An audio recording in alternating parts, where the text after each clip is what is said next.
Bonjour à tous et bienvenue à la chronique de Pierre. Notre chronique ce jour soulève à nouveau les faits ravageurs de l'hétéronomie sur le comportement de certaines personnes. On pourrait croire qu'aller à l'église est une activité à haut risque.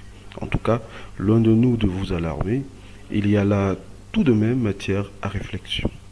Et le cas support de cet autre numéro de la chronique de Pierre vous en fera la démonstration. Nous nous posons spécifiquement la question de savoir à quoi devrait-on rattacher un rêve fait. Qu'est-ce qui en est la cause?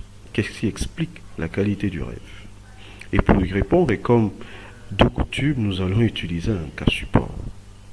Alors, un matin de bonne heure, je reçois dans mon cabinet la jeune Julie, à la fleur de l'âge, en pleine crise d'angoisse. Me voici un peu intrigué, vous allez comprendre pourquoi. Julie est une jeune femme que je connais très amoureuse de son pasteur, qu'elle trouve très éloquent et surtout très proche du Seigneur. Attention, amoureuse non pas comme une femme aimerait un homme, mais bien comme une brebis serait en admiration de son berger ou d'un enfant de son père. De ce grand amour donc, ou grande admiration, Julie vit comme guidée uniquement par l'intelligence de son pasteur et de ses nombreuses prophéties. Elle lit, certes, encore la Bible, et d'ailleurs beaucoup, mais ne s'écoute plus. Son pasteur décide de tout dans sa vie, et elle semble bien aimer cela. Elle ne jure que par son pasteur.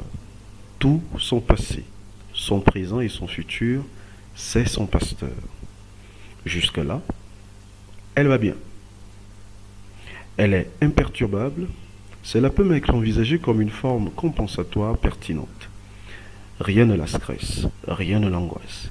Il lui suffit juste de penser à son pasteur ou de l'écouter, des fois de le voir et hop, d'un tour de main, Julie va mieux. Son pasteur sans l'ombre d'un doute est à lui seul un médicament. Il n'est pas si loin que cela d'un psychologue en pratique clinique. Avec Julie, nous prenons bien souvent du temps pour parler de son bien-être, puiser dans sa relation avec son pasteur. Cela, quelquefois, devient un sujet d'étude. Il est possible d'exploiter une telle relation pour réparer et prévenir des troubles affectifs ou émotionnels. Mais ce matin, cette hypothèse va être rudement éprouvée. Comme indiqué plus tôt, Julie vit une crise d'angoisse et elle me raconte en commençant à me dire « J'ai été tenté par le diable cette nuit ». Naturellement, je veux en savoir plus. Et donc, de nos grands chrétiens, je tire l'idée forte qui est celle qu'elle a fait un rêve dans lequel elle a bu une grande Guinness. Boire une grande Guinness dans un rêve. Mais est-ce un problème? Qu'est-ce qui en fait un problème? Et là, je vois déjà beaucoup de doigts s'élever pour me dire, mais c'est exactement ce qu'elle a dit. Elle a reçu la visite d'un mauvais esprit dans la nuit. Trop facile, ne croyez-vous pas? Mais cela est une explication solide pour Julie, et comme pour beaucoup d'entre vous. Mais attendez, cela ne l'est plus vraiment, puisque vous êtes des habitués de cette chronique, et que vous savez que, bien évidemment, qu'à chaque situation, il faut envisager un diagnostic différentiel. Pouvons-nous le faire dans ce cas, comme dans les précédents? Évidemment que oui. Et je vous le fais en bref. Voici donc. En poursuivant nos chrétiens, Julie et moi, j'apprends que Julie buvait, avant la rencontre de son pasteur, la grande Guinness, préférentiellement. Elle a été totalement en appétit. Elle a arrêté de la boire, non pas par sa propre volonté, donc de son vouloir, mais bien sous l'instruction de son pasteur, un peu sous forme de menace. Depuis quelque temps, elle a très envie à nouveau de boire, mais ne l'a pas dit à qui que ce soit. Et le soir de son rêve, un ami lui a proposé d'en boire. Elle a évidemment refusé de la prendre, cette grande Guinness. Est-ce qu'on ne serait pas là face à un cas de pulsion brimée, qui aurait trouvé satisfaction dans le rêve de Julie? Je sais que des sceptiques me diront assurément non. Je ne dis pas ici qu'elle ne souffre pas. La souffrance de Julie est bien réelle.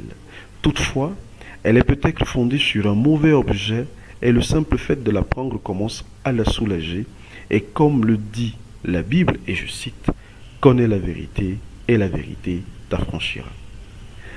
Ce point bref, j'espère, aide à ce que vous compreniez que l'on peut donner une explication tout à fait logique du rêve, non empreinte des considérations mystiques. Écouter son pasteur est une excellente attitude. Mais la compétence du pasteur ou les compétences du pasteur ont des limites comme celles du psychologue. Que faut-il faire? Pour les acteurs professionnels, il est indispensable que ces derniers apprennent à travailler ensemble. En science, on appelle cela la triangulation des différents niveaux d'analyse ou des différentes sources d'analyse. Lorsque ma compétence atteint sa limite, je dois la compléter par celle d'un autre professionnel pour la rendre plus efficace. Le pasteur n'est pas un psychologue et le psychologue n'est pas un pasteur. Mais les deux peuvent travailler ensemble et cela devrait en être ainsi pour toute discipline. C'est cela un travail d'équipe pluridisciplinaire où chaque expert intervient dans son domaine en complément du domaine de l'autre pour rendre une action plus efficace. N'hésitez donc pas à faire appel à un psychologue ou à tout autre professionnel à chaque fois que cela sera jugé nécessaire. Voilà. Nous voici arrivés à la fin de cet autre numéro de la Chronique de Pierre. N'oubliez pas le pouce levé pour nous témoigner vos sympathies. Moi, je vous dis à très bientôt pour un nouveau numéro de la Chronique de Pierre.